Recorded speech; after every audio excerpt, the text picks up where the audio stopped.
बोलो सदगुरु भगवान की जय। सत्य सनातन धर्म की जय।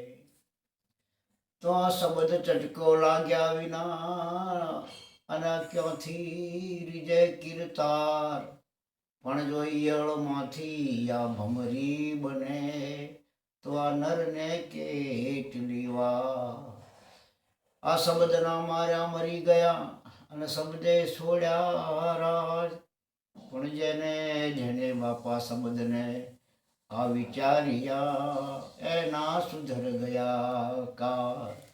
સંત શું કહે છે કે સદગુરુના સાનિધ્યમાં જ્યાં હોય અને જો તમને વચન શબ્દ કહો નામ કહો એ જો મળ્યું હોય અને એનો ચટકો લાગવો જોઈએ અને એ ચટકો તમારા ચિત્તની અંદર લાગે તો જ આ એની જિજ્ઞાસા વૃત્તિ જાગે, એની તડપ જાગે. જેને ભૂખ લાગી હોય એને ભોજન ભાવે, તરસ લાગી હોય એને પાણી ભાવે, એમ આવા જિજ્ઞાસા જેવા માણસો જે છે એ આ હોય ને એને ચટકો લાગે તો જ આ કામ બની શકે. જિજ્ઞાસા સિવાય એવું બનતું નથી. એટલે કીધું શબ્દ કોઈ સંત વિરલા જાણે રે હા એ તો સમજ્યા ના એ લાણી. સદગુરુના સાનિધ્ય જો સમજ્યા હોય આ સાચો શબ્દ તો જેને શાન મળી પણ ભાન થવી જોઈએ. આ તો ભાન થતી નથી કે આ શું છે, એનું મનન ચિંતન કરે. સવારામ બાપા એમ કહે છે કે આ ભક્તિને વોરી પણ તારી ભ્રાંતિ મટી નહીં, અંતરમાં જોયું ઊંડું નહીં જાગી. એ મૂર્ખા શબ્દને પારખ્યા વિના સંગ કરવા ગયો તો આ બેસવાની ડાળ તું ભાગી. એટલે જો બેસી અને સત્સંગ કરતા હોય, જો જેના વડે આપણે બોલતા હોય એને તો આપણે જેમ ફૂટે એમ ફટક્યા કહેવાય એમ ફટ મોઢાથી આપણે જે વિડ્રોલ થઈ જાય છે શબ્દ, એ શબ્દને કેચઅપ કરીને અંતરમાં એને ફિટ કરવો પડે અને એને પરિપક્વ એ કરવો પડે. આ તો મુખે ભજે છો માનવી, હા, હૃદય ભજે છો દેવ, હા, પણ સુરતાએ ભજે છો સંત હે અને વાંકી કરીએ સેવ. એટલે સુરતા અને શબ્દનો જે કોન્ટેક્ટ થઈ ગયો હોય તો આ બેડો પાર થઈ જાય. ને એવા સદગુરુ સુરત શબ્દનો યોગ કરાવે. એટલે સવારામ બાપા કહે છે કે જેની સુરતા સુઘડ સમેટે એના ઘટમાં સાહેબ બેઠે. આ સાહેબ તો છે પણ એ એવા કોઈ સદગુરુ મળી જાય અને આ સુરત અને શબ્દનો યોગ કરાવે તો સાહેબ એ સુરતા મટીને શબ્દ પોતે સ્વયં રહે. અને આ શબ્દ એવો સ્વયં પ્રકાશિત છે કે આખા બ્રહ્માંડમાં 14 લોકની અંદર આ શબ્દ સિવાય બીજું કંઈ નથી. અને એ શબ્દનો આ ગુંજારવ અને એનો જ પ્રકાશ છે. એટલે શબ્દ કોઈ સંત વિરલા જાણે રે હા એ તો સમજ્યા ના એ લાણે. શબ્દ કોઈ સંત વિરલા જાણે. આ મૂર્ખ નરને હિરલો જડિયો ઓળખ્યો નહીં એ લાણે.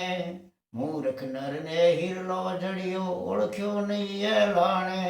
આ પારખ વિનાનો પડ્યો પાદરમાં એને પથરાના પરમાણે. શબ્દ કોઈ સંત વિરલા જાણે. આ શબ્દ કોઈ એવા સંત વિરલા જે સુરવીર અને જેને ભાન થયું હોય એ સંતો, એ જે ઝવેરી એ એને પારખ સાહેબ કરી શકે. બાકી જેને ચોધારો પડ્યો છે અને નુગરા જેને ઓળંગીને જાય છે એની કોઈ કિંમત નથી. એટલે કે શબ્દ કોઈ એવા સંત વિરલા જાણે. પછી આ દીધો શબ્દ પણ કાને ન ધર્યો ઠર્યો નહીં ઠેકાણે. સદગુરુએ શબ્દ આપ્યો પણ એના કાને આ હૃદયમાં ઠેરાણો નહીં. ત્રિકમ સાહેબ કે આ મારા શ્રવણેથી રેડ્યો અને મારા હૃદય ઠેરાણો અને મારી આ દેહુડીમાં હો રણકાર કે પ્યાલો દીધો કોણ પીવે.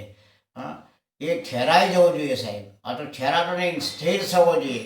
અને સ્થિર થઈ અને તારું તું સ્થાનક જો કે તું કોણ છે. પણ એટલે કે દીધો શબ્દ પણ કાને ન ધર્યો ઠર્યો નહીં ઠેકાણે. આ ભૂલવણીમાં હાલે ભટકતો કર્યા કરમ એ લાણે. શબ્દ કોઈ સંત વિરલા જાણે. ભૂલ વણીમાં ભટકતો હાલે છે કે અહીં જવું તો અહીં જવું તો પણ એને ગમ વગર એ ગોતે છે સાહેબ. પણ જેને ગમ પડી ગઈ, ગુરુના ગમ મળી, જ્યારે ગુરુ ગમ પ્યારો પાયો ગુરુ, અને એને જો એને ભાન થઈ ગઈ નહીં જ, અને એ અદ્વૈતની ભૂમિકા પર આવી ગયો સાહેબ. દ્વૈત મટીને અદ્વૈત કે મારા સિવાય સ્વયં બીજો કોઈ જ નથી. પછી શું કહે છે? પરનારીથી પ્રીત કરીને વિષયોના રસ માણે, આ મરી મરીને ફરી અવતરશે એ 184 ખાણે, શબ્દ કોઈ સંત વિરલા જાણે. એટલે જ્યાં સુધી પોતે પોતાને ન ઓળખે ત્યાં સુધી આ ખેલ સમાપ્ત થવાનો નથી. અને જો પોતે પોતા હું કોણ છું એને ઓળખી જાય તો જ આ ખેલ સમાપ્ત થાય છે. ને 184 વટા ફેરા ચાલુ છે. એવું કે ખોમાં હિરલો હાથથી, આવો અવસર પાછો નહીં મળે. એક હીરો જેવો આ રત્ન ચિંતામણી, જે ચિંતા આપણે લાગી છે, આદિ વ્યાધિ ઉપાધિ, જે જન્મ મરણનો જે રોગ લાગે છે, એ મટાડવા માટે એ 184 અંતે આ માનવ જન્મ આપણને મળ્યો એવો દેવોને દુર્લભ, અને એ કોડીના મૂલવું ન જાય, એ વ્યર્થ ન જાય, અને એ તમારા હાથની અંદર જ આ સાર્થક કરવો એ તમારા હાથમાં છે, બાજી તમારા હાથમાં છે. માટે આ મનુષ્ય જન્મને સાર્થક કરવો એ પણ તમારા હાથની જ વાત છે. એટલે સંતો પોકારીને કહે છે કે તું તને ઓળખ, તું તને જાણ બંધા, તું તને જાણ તો જટ થશે તારી ઓળખાણ. બસ ઓળખાણની વાત કરી છે, અને ઓળખીને અંતરમાં લઈ અને ચૂપ થવાની વાત કરી છે. મૌનનો વિષય છે, અને આ મૌનની ભૂમિકા છે. આ કોઈ બોલવાની કે એવું નહીં બોલે બગડી જાય એવું છે. અને મૌન જૈસા સુખ નહીં, બોલન જૈસા રોગ નહીં. એટલે આ મૌનની ભૂમિકા છે, ચૂપની ભૂમિકા છે. અને ન બોલો તોય સંતો તો સમજી જ શકતા હોય છે. એટલે સંતોનો મતો અઘાત છે. સંતની ચાલે ચાલવું પડે છે. અને રહેણીના ઘરમાં રહી પાછળ સદગુરુના દેશમાં રહેણી કેળી કે એવું કશું જ નથી. નથી ગયો પુરુષ પ્રકૃતિ, નથી નર નારી, દિવસ રાત નથી, સુખ દુઃખ નથી, ભૂખ તરસ નથી, કશું જ નથી ગયો.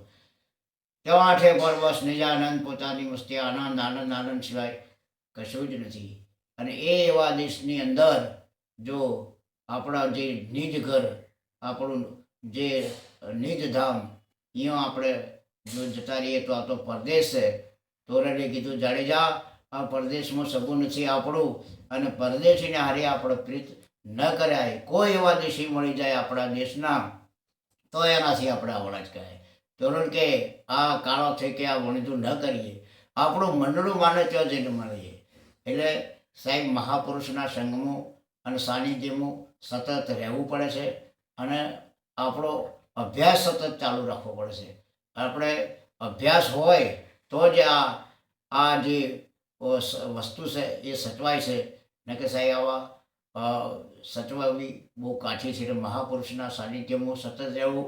અને એવા અવર્ષ કે મીરાબાઈએ કીધું કે એવા પુરુષનો સંગ કરીએ તો ભજનમાં ભંગ પડાવી દઈએ, અને એવા પુરુષનો સંગ કરીએ તો નિત નવો રંગ ચડાવી દે. એવા મને ભાગ્ય મળ્યો મને મહાપુરુષનો, સંત પુરુષનો મને સંગ. એટલે એવા સંતોનો એવો ભેટાળો જો થઈ ગયો હોય, અને એવા ગુરુ મહારાજ જો મળી ગયા હોય, અને બધું જ ગુરુ છે એ પકડાવે, સદગુરુ છોડાવે છે. અને સદગુરુ સર્વ બંધનથી મુક્ત કરે. અને કોઈ તું મુક્ત હતો જ, અને તને ઓળખી જતો, તું તારી રીતે બંધનો તું મુક્ત જ હતો. અને એ સદગુરુ બધા બંધનથી મુક્ત કરાવવા, મુક્ત રહી અને આ મોજો માણવાની છે, અને પોતાના નિજ સ્વરૂપનો આનંદ કરવાનો છે. અને એન્ડ સુધી સયાજી અમને ડરે લાગ્યો સોઈ દનકો ઘડી એક પડકો. સાહેબ એક પળની ભક્તિ છે, પણ એ 100 વર્ષનો જોગ સાધેલો હોય, અને જો કદાચ પળ ચૂકી જાય ને તો આ તમારો 100 વર્ષનો જોગ છે ને એ સાહેબ ફેલ થઈ જાય છે. માટે પળની ભક્તિ છે, અને એ પળ જો સજવા જાય, અને જે બોર્ડ તમે લીધું છે સદગુરુના સાનિધ્યમાં, એ બોર્ડાની લાજ મારો સદગુરુ રાખે છે.